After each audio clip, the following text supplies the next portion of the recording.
성도들이 세상을 살아갈 때 우리는 일어날 것 같은 기후 때문에 우리는 두려움에 사로잡히는 경우들이 많이 있습니다. 그래서 그 두려움은 우리의 삶의 기쁨을 통두리째 빼앗아 버릴 뿐만 아니라 우리의 삶 전체를 파괴하는, 그래서 별거 아닌 것 같은데 이 두려움이라고 하는 것은 우리의 삶에 아주 독보석과 같은 그런 것이 아닐 수 없습니다. 보통 사람이 세상을 살아가면서 느끼는 두려움에는 여러 종류가 있는데 크게 네 가지로 나눌 수 있다고 합니다. 하나는 무엇을 잃어버리는 상실에 대한 두려움입니다. 여기에는 사람을 잃어버리는 것, 물질을 잃어버리는 것, 지위를 잃어버리는 것, 과거에 누렸던 모든 풍요를 하여튼 일체의 상실에 대한 두려움을 사람은 가지고 있고, 또 하나는 실패에 대한 두려움을 사람들은 가지고 있다고 합니다. 그리고 누군가가 나를 거절하는 것에 대한 거절에 대한 두려움, 그리고 미지에 대한 두려움. 그래서 세상을 살아가는 사람들은 어떤 이들은 이 네 가지 모두를 다 가지고 있는 분들도 있고, 최소한 한 가지 이상씩은 다 두려움 속에 우리가 살고 있다라고 하는 겁니다. 특별히 우리가 이 2019년을 시작하면서 우리는 이 세상이 어떻게 될지 모르지만 사실은 경제학자들이나 또는 사회학자들이 하는 말 때문에 우리는 괜한 두려움에 사로잡혀 있습니다. 사실 우리가 2019년이 어떻게 벌어질지는 아무도 몰라요.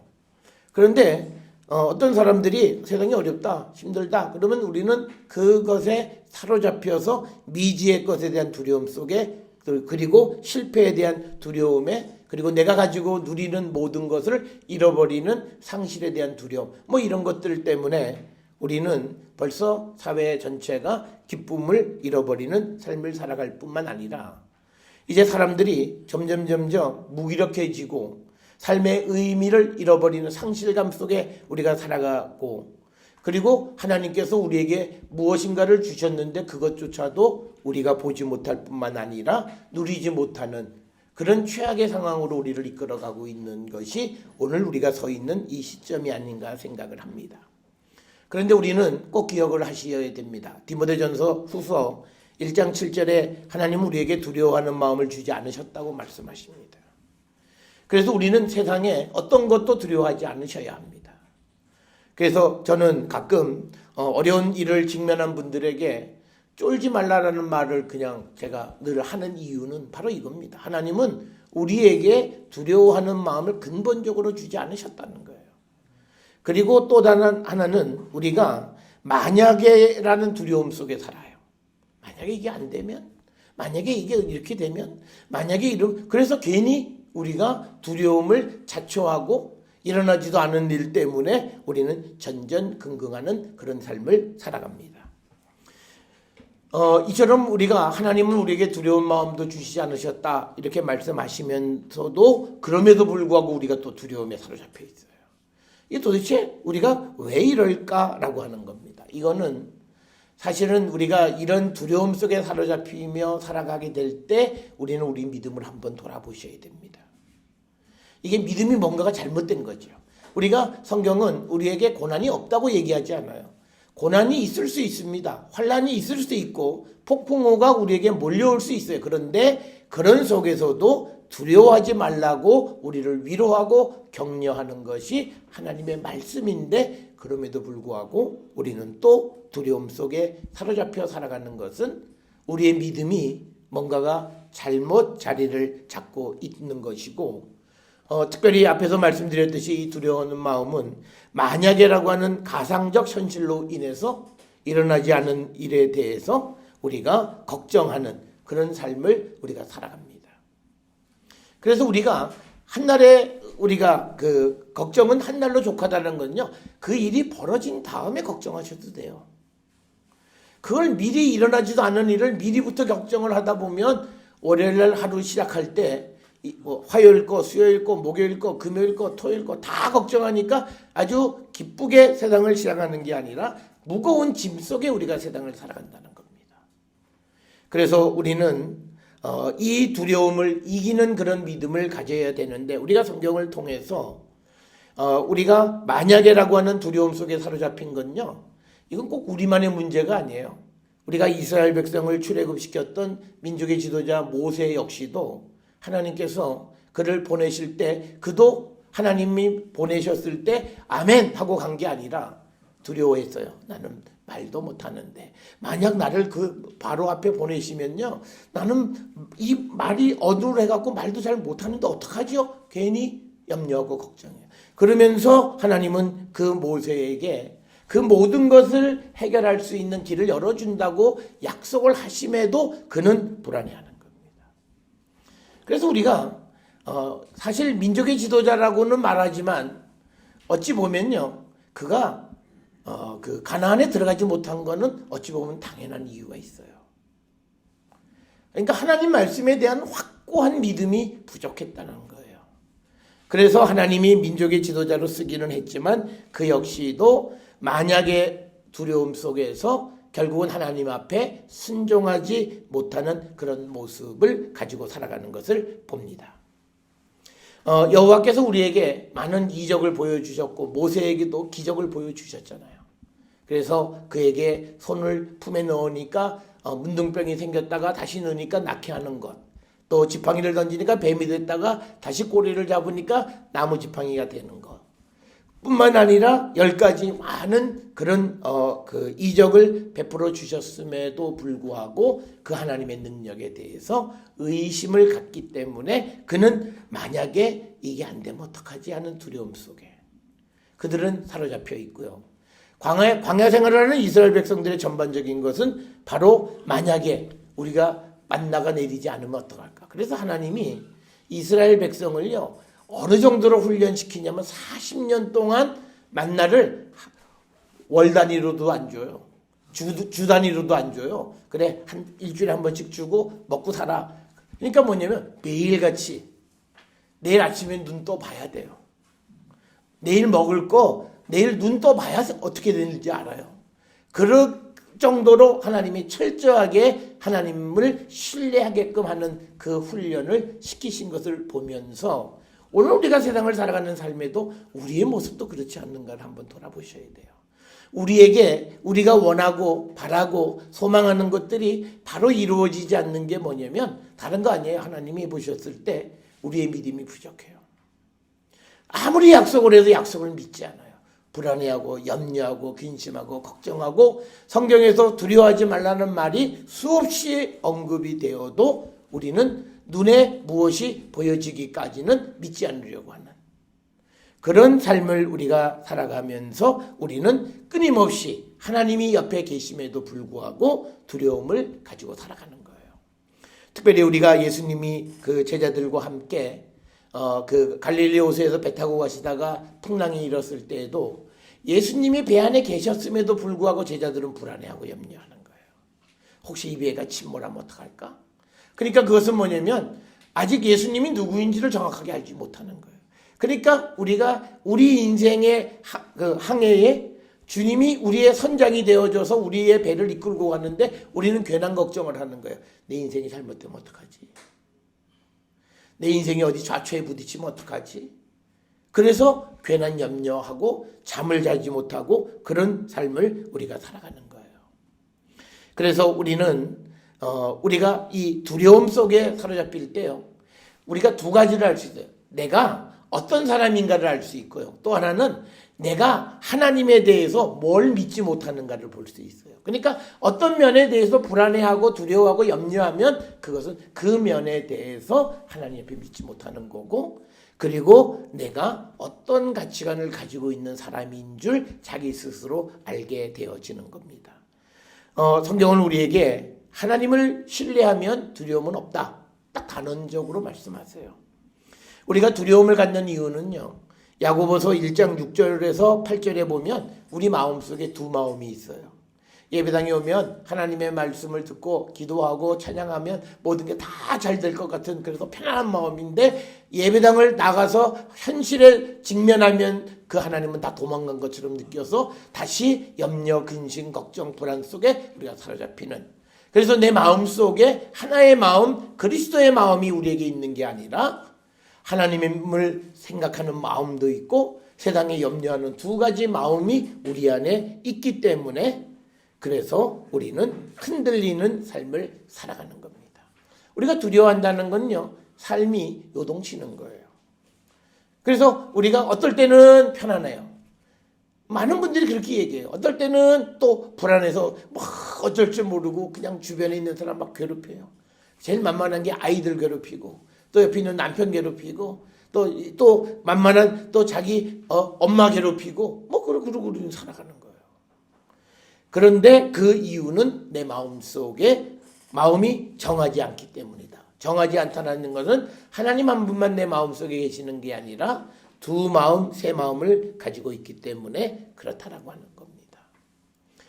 이것을 우리가 좀 더 설명하면 마태복음 6장 24절에서는요. 우리가 두 주인을 섬기려고 하니까 두려운 거예요. 하나님 한 분만 섬기면 두려울 게 없어요. 그런데 돈도 섬겨야 되고 하나님도 섬겨야 되는 겁니다. 그러니까 하나님만 섬기면 우리가 돈이 없어도 괜찮은데 돈도 섬겨야 되니까 하나님 섬기면서 돈 없으면 짜증이 나는 거예요. 그리고 인생이 살기 싫어요. 그러니까 이게 뭐 이 은혜 받았다고 막 그러고 내가 뭐 성령이고 내가 예수를 영접해. 예수 영접하는 건 내게 생명인데 죽고 싶은 생각이 왜 들어요? 그런 것 자체 모든 것들이 우리가 믿음 자체가 잘못되어진 그런 믿음을 우리가 가지고 있고 하나님에 대한 절대적인 신뢰감이 없기 때문이다라고 하는 겁니다. 우리가 읽지는 않았습니다만 시편 91편에 보게 되면 우리가 여러 종류의 위험 속에 살아갈 때 그 위험 속에서도 두려움을 갖지 않는 것은 하나님을 절대적으로 신뢰하는 겁니다. 여기서 절대적 신뢰라는 건요. 하나님한테 모든 것 맡기는 거예요.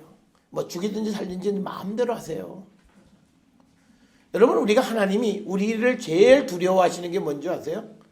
막 우리가 막 그냥 아웅다웅하는 거 그것보다요. 하나님 죽이든지 말든지 아버지 뜻대로 하세요. 그러면 주님이 우리 함부로 안 하세요. 물론 하나님의 계획 자체가 선하시지만 우리의 삶에 우리가 원하는 것보다 나쁜 방향으로 이끌어 가시지는 않으시는 분이시다라고 하는 거예요. 우리가 주님을 의지하면 우리가 두렵지 않는 것은요. 오늘 우리가 읽은 시편 27편 1절에도 여호와가 내 빛이고 나의 구원이시고 내 생명의 능력이시기 때문에 내가 누굴 두려워하고 뭘 무서워할 게 뭐 있어?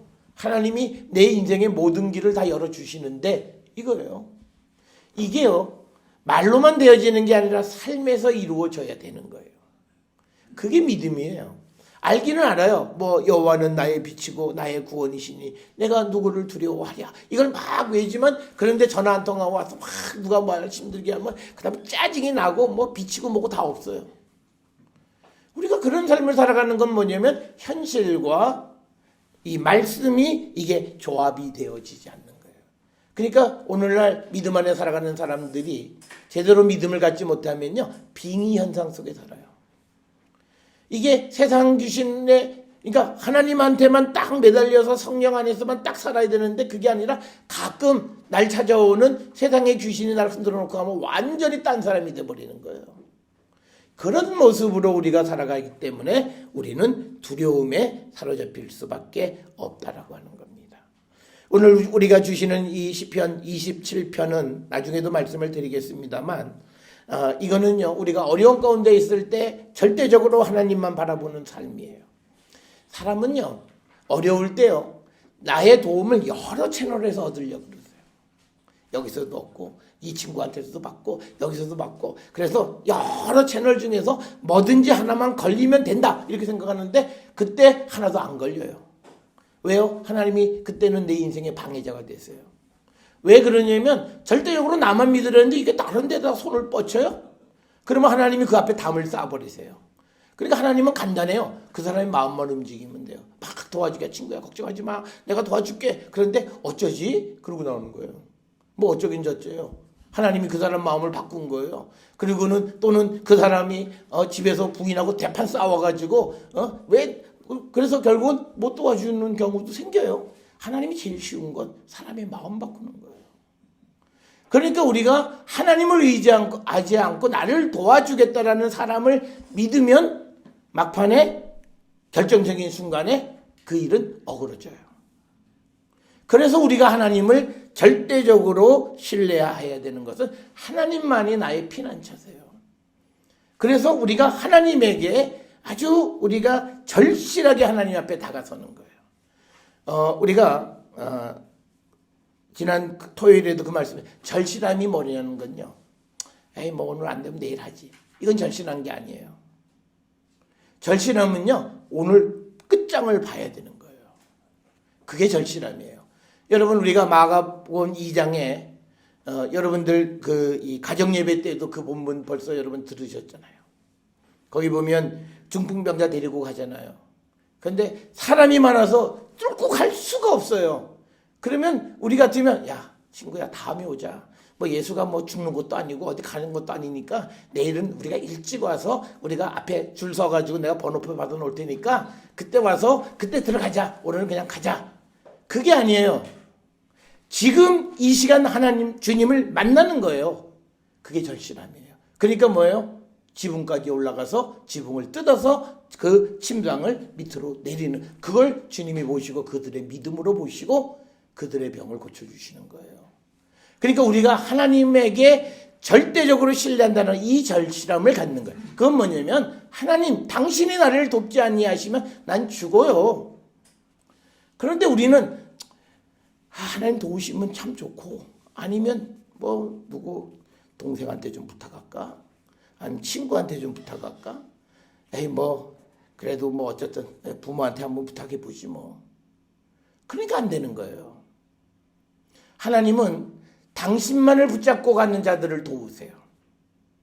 우리는 믿음을요 너무 쉽게 생각해요. 어쩌다 되다 보면 될 것 같은 거 그건 믿음 아니에요. 그렇게는 절대 안 돼요. 믿음은 결단하고 내가 모든 가능성을 끊고 오직 하나님 한 분만을 의지하고 하나님이 나를 버리시면 뭐 난 끝이지 뭐. 이 마음으로 우리가 주님 앞에 가는 거예요. 그런데 우리는 뭐 하나님 버리셔도 뭐 나는 뭐 우리 부모나 또는 뭐 다른 친구한테나 가서 내가 어떻게 붙어서 내가 하면 뭐 내 입에 풀칠이야 못하겠어? 이렇게 생각하는 거예요. 그게 문제예요. 그러니까 아무것도 안 되는 거예요. 우리는 하나님이 나를 돕지 않으면 난 죽습니다. 하나님이 나를 버리시면 나는 이 끝이에요. 이 절박함으로 우리가 주님 앞에 가고 주님의 도우심을 구하면 어떤 어려움 속에서도 우리를 구원하시고 두려움을 갖지 않게 해주시는 분이심을 우리에게 말하고 있습니다. 여러분 우리가 시편 56편에서도 보면요. 내가 두려워하는 날에 내가 주를 의지하리이다. 두려워하는 날 내가 주님을 그러니까 내가 막 두려움이에요. 막 예를 들어서 빚을 많이 졌는데 은행에서 뭐 난리를 쳐요. 그럴 때 어떻게 짜증이 난다고 막 그냥 그리고 어떤 사람들은 뭐 냉장고 열어서 컵 맥주 한 잔 마시고 술 한 잔 마시고 그러고들 뭐 인생의 고통을 느끼는 듯하게 그래갖고 될 게 없어요. 그럴 때 하나님 비록 내가 잘못은 했지만 그렇지만 하나님 이번 한번 주님이 나를 버리시면 전 방법이 없습니다. 주님 날 도와주십시오. 그리고는 주님의 처분을 기다리는 거예요. 그렇게 기도하고는 더 전화하는 거예요. 문자를 하고 그냥 또 내가 할 수 있는 방법이 없을까를 막 찾아봐요. 그럴 때 주님은 잘 놀고 있네. 그리고 아무 일도 안 하세요. 언제까지? 두 손 두 발 다 들 때까지 주님은 아무 일도 안 하시는 거예요. 그래서 우리가 정말 어려운 가운데 있을 때 주님을 의지하면 주님은 우리의 그 요청을 들어주시는 분이세요. 그런데 우리가 그 두려워하는 날에 내가 주님을 의지하는 것을 뭐라 얘기하냐면 시편 56편 10절에서 보면요. 내가 하나님을 의지하여 그의 말씀을 찬송하며 여호와를 의지하여 그의 말씀을 찬송하리라. 그러니까 뭐냐면요. 두렵고 힘들고 막 마음이 안정되지 않을 때 하나님 말씀으로 들어가는 거예요. 그게 두려움을 이기는 방법이에요. 사람들은 그래요. 목사들은 밤낮 절해. 되게 어렵고 힘들면 성경이 안 보여. 그래 죽어요. 그러면 목사도 방법이 없어요. 성경 이외에 다른 방법을 뭘 제시해요? 그건 죽어야 돼요. 그래서 여러분 우리가 어렵고 힘들 때 하나님을 찾으세요. 하나님의 말씀으로 가시고 말씀을 찬양할 때 그때 하나님은 우리를 보시고 우리의 믿음 안에서 우리를 구원해 주시는 거예요. 성경은 우리에게 의외로 구체적으로 두려움을 이기는 법을 가르쳐 주세요. 100이면 100이요. 막 불안하고 염려되고 걱정되면 신앙생활이 깨지기 시작해요. 여러분 그게 안 되는 거예요. 어렵고 막 힘들어도 내가 다 다른 거는 다 내가 균열이 와도 믿음 생활, 하나님 앞에 예배하는 것, 기도하는 것, 말씀 보는 것 이거는 내가 흔들리면 안 되지. 이게 하나님 의지하는 거예요. 이게 흔들리면 내가 죽지. 이게 하나님 의지하는 거예요. 그런데 우리는 많은 사람들이 내가 지금 그게 앉아서 성경 보게 생겼어? 이러는 거예요. 전에 제가 학교에 있을 때 어떤 분이 무슨 총장 선거 나가서 막 그러는데 어떤 분이 그렇게 사람 만나지 마시고요. 목사님이니까 기도하세요. 그랬더니 그분 대답이 딱 하나예요. 지금 내가 편안하게 앉아서 기도할 때냐고. 사람을 만나도 시원치도 않는데. 똑 떨어졌어요. 똑 떨어졌어요. 성경의 방법은 그게 아니라고요. 우리가 그러니까 근데 그 누구한테 떨어진 줄 아세요? 내가 잘 믿던 목사가 마음을 확 바꿔버린 거예요. 전혀 예상치도 못해. 그 사람은 천지가 개벽되던 내 편이야. 그 사람이 탁 돌아섰어요. 하나님 그렇게 하시는 거예요. 나한테 기도하라 했더니 내가 지금 기도할 때냐고? 사람을 만나도 내가 시원치 않은데 한번 해보지. 그리고는 절대 변하지 않을 거라고 믿었던 목사한테 보기 좋게 당한 거예요. 그걸 누가 있겠어요? 그 사람이 아니에요. 하나님이 그 마음 바꾸신 거예요. 얼마 전까지만 해도 걱정하지 말라고. 나만 나를 생각해 다른 사람 만나. 나는 절대적으로. 근데 하루 이틀 사이에 그 마음이 휙 돌아가요. 하나님 앞에 매달리지 않고 사람을 의지하면 하나님 그렇게 하세요. 여러분 그래서 우리가 어렵고 힘들 때 하나님 말씀으로 가세요. 어떻게 보면 우매한 방법인 것 같은데 거기에 길이 있습니다. 성경은 우리에게 그걸 가르쳐요. 그래서 여러분 우리가 어렵고 힘들어서 내가 예배도 안 되고 기도도 안 되고 성경도 안 읽힐 때 그때 주님 앞에 기도하세요. 하나님 내가 이 예배가 세워지지 않고 기도가 세워지지 않으면 전 죽어요. 예배할 수 있게 해주시고 말씀을 붙여주시고 내가 하나님 앞에 온전히 세워질 수 있도록 도와주세요. 기도하셔야 돼요. 그럴 때 하나님은 그를 도우시고 전혀 상상하지 못했던 그 방법으로 우리에게 구원을 베풀어 주시는 분이 하나님이십니다. 여러분 오늘 우리가 읽은 이 시편 27편은요. 특별히 바울이 우리가 지은 시고 이 27편과 관계되어져서 우리가 보아야 되는 게 34편도 비슷한 내용이에요. 그래서 우리가 이 시편 34편 같은 경우는 어떤 경우냐면요. 다윗이 이 사무엘상 21장 10절 이하에 나와 있는 가드왕 아기스에게 이제 거기서부터 이제 자기의 생명을 지키려고 하는 거예요. 그러니까 사건은 이렇게 된 거예요. 다윗이 사울이 자기를 죽이려고 하니까 그게 두려워서 가드왕에게 피한 거예요. 그런데 가드왕도 이게 다윗인 줄 알아본 거예요. 그러니까 다윗이 거기서 또 불안한 거예요. 혹시 또 이 왕이 날 죽이면 어떡할까? 그래서 그가 어떤 모습으로 가냐면 미친 척하는 거예요. 침 질질 흘리면서. 그래서 가드왕 아기스가 자기를 살려줘. 그러니까 뭐냐면 그가 다윗을 죽이려고 하지도 않았는데 자기 스스로 만약에 그가 나를 죽이면 그러니까 두려워하기 시작하는 거예요.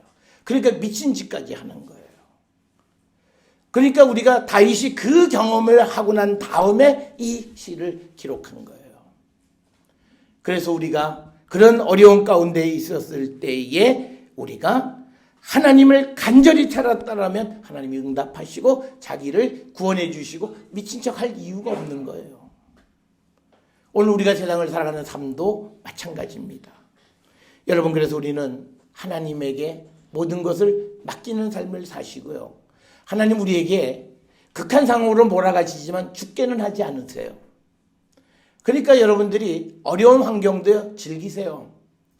하나님 나를 어디까지 밀어넣나 보자. 그래 담대하세요. 왜? 결과는 뻔해요. 날 죽이지는 않으시니까. 이 믿음을 가지고 그래 하나님이 나를 어디까지 떨어뜨리나 한번 보자. 그러면요 떨어지는 게 겁나지 않아요. 왜냐면 떨어져서 죽을 게 사람은 겁나는 건데 밑으로 내리셨다가 다시 올리심을 믿으면 두려울 게 없는 거예요. 그래서 우리가 이 어려움을 타야 돼요. 여러분 저는 윈드서핑을 보면요. 파도가 오면 사람은 피하잖아요. 근데 파도를 즐겨요. 그래서 파도가 몰려오는 방향에서 대각선으로 그 보드를 타고 쫙 지나가는 거 우리가 하와이나 이런 데서 많이 보는 윈드서핑 하는 거예요. 우리 인생도 마찬가지예요. 고난이 왔을 때 무조건 도망가고 피하는 것이 아니라 고난 속에서 하나님을 바라보면서 그 고난을 즐기세요. 그럴 때 우리는 하나님이 우리에게 주시는 그 구원의 참된 길을 우리가 발견할 수 있습니다. 그래서 여러분 어렵고 힘든 상황 우리에게 있는 그 상황 어떤 상황이든지 두려워하지 마시고요. 하나님에게만 전적으로 의지하세요. 누군가가 나를 도와주겠다고 말하는 사람 말 그냥 고맙게만 받고 말하세요. 희망을 갖지 마세요. 어떤 사람이 어떤 환경이 나한테 뭐라고 한 말 고마운 말로 그냥 받고 친구야 고마워 라고만 하고 더 이상 희망을 갖지 마세요. 우리에게는요 하나님이 주시는 그 길만 우리가 희망을 가질 수 있습니다. 사람은요 오늘 내게 어떤 좋은 마음이 내일 어떤 마음으로 바뀔지 우리는 아무도 몰라요. 그래서 우리는 내가 가능성 있는 많은 줄을 갖는 게 그 다음에 든든한 삶이 아니라 다 놓고 한 줄만 잡는 게 든든한 줄이에요. 우리가 사람은요 많은 걸 붙잡으면 그게 든든하고 날 지켜준다고 생각하는데 신앙에서는요 한 손만 딱 붙잡아요. 주님만 붙잡으시면 그걸로 족한 거예요. 그래서 우리가 세상을 살아가면서 모든 두려움에서 나를 구하시는 분은 하나님 한 분. 그래서 그분만 의지하고 그분에게 모든 것을 맡기면 주님은 우리에게 모든 일들이 선한 열매를 맺을 수 있도록 이끌어 주시는 분임을 우리가 확실히 믿고 저는 우리가 이 새해가 여러 가지 어려움으로 시작을 했고 또 지난해부터 이어졌던 문제가 아직도 해결되지 않는 어려움 속에 있는 경우도 있고 상황이 어떻든지 간에 우리는 두려워하지 말고 하나님께 모든 것을 맡기십시오. 그러면 하나님께서는 그 일을 우리가 상상하지 못하는 그 좋은 열매로 응답해 주시는 분이심을 믿고 우리가 하루하루 순간순간 두려워서 염려하고 걱정하고 그렇다고 해서 밥도 안 먹고 입을 뒤집어 쓰고 잔다고 해결될 건 아무것도 없어요. 그 시간에 일어나서 하나님 앞에 무릎 꿇고 하나님 앞에 기도하고 하나님의 도움을 구하실 때 하나님은 역사하시고 우리를 구원해 주십니다. 어려운 환경 속에서 두려워하지 말고 나를 구원하시는 세상을 지으신 하나님이 나와 함께 하심을 믿음으로 두려움 없는 삶을 살아가는 우리 모든 성도들이 될 수 있기를 주의 이름으로 축원합니다.